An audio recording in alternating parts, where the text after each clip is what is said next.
I don't know if I've really seen anyone do a good job, I'd say, of identifying your key partners.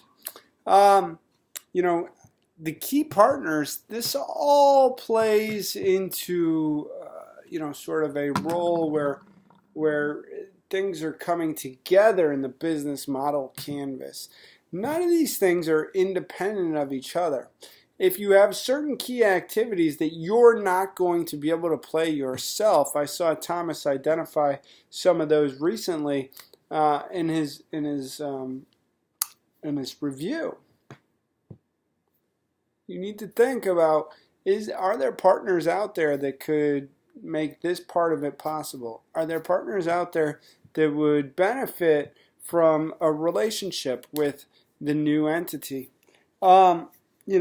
What kind of resources do you need from partners?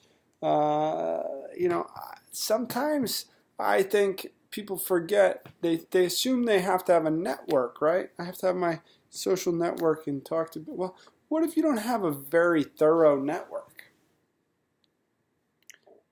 What do? I mean, you find partners. You find partners with networks. Basically, you need to consider this a team activity. And on top of that, outside of your core team, you need partners to be able to accomplish all the things you need to accomplish. If you have a business model that allows you to own everything you need to own, well, that's good. But oftentimes you need help. It's the best way I can say it. People have resources. Companies have resources. It's in their interest to use those resources wisely with regard to investment. You can begin to think about who it is that you would partner with to get what resources and why they would partner with you. That's every bit as important as anything. A number of you out of Stanford are working on social entrepreneurship ventures. Man, you could really have some nice partnerships with existing nonprofits, with different school systems, with corporations that you're providing the ability for them to do some of their corporate social responsibility. I'm thinking John Bannerman has a project where he's doing a podcast, and he could have a real key partner with one of these small independent comic book producers, making sure they get prominent placement in his podcast. Why? Because if he finds an audience of 75 to 100 people that would appreciate their products, that's a partnership that makes sense. He could have, they could make sure some of the drawers and writers, etc., of these comic books and magazines are coming to talk with him and show up on his show.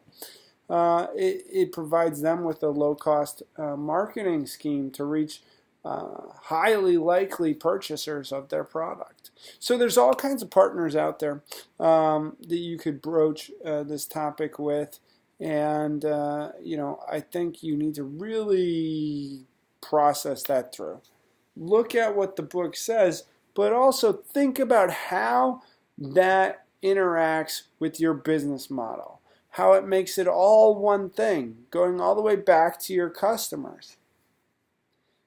The business model canvas really becomes powerful when you start to think how the different blocks interact and start to see it play out in your mind.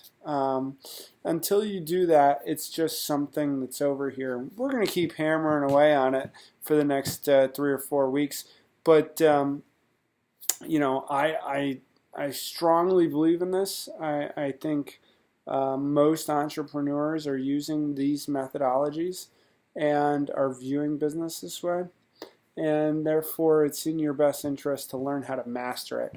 Not just learn that it's out there, not just learn what to write in a couple blocks and move on, but to really think about it in a substantial way and to work on it. And that's what we're doing here. So I appreciate the time. We got one more block to do, which we'll do probably, I'm going to release it early in the week of week 3, module 1. I'm thinking Wednesday because there's a couple videos that we're going to need.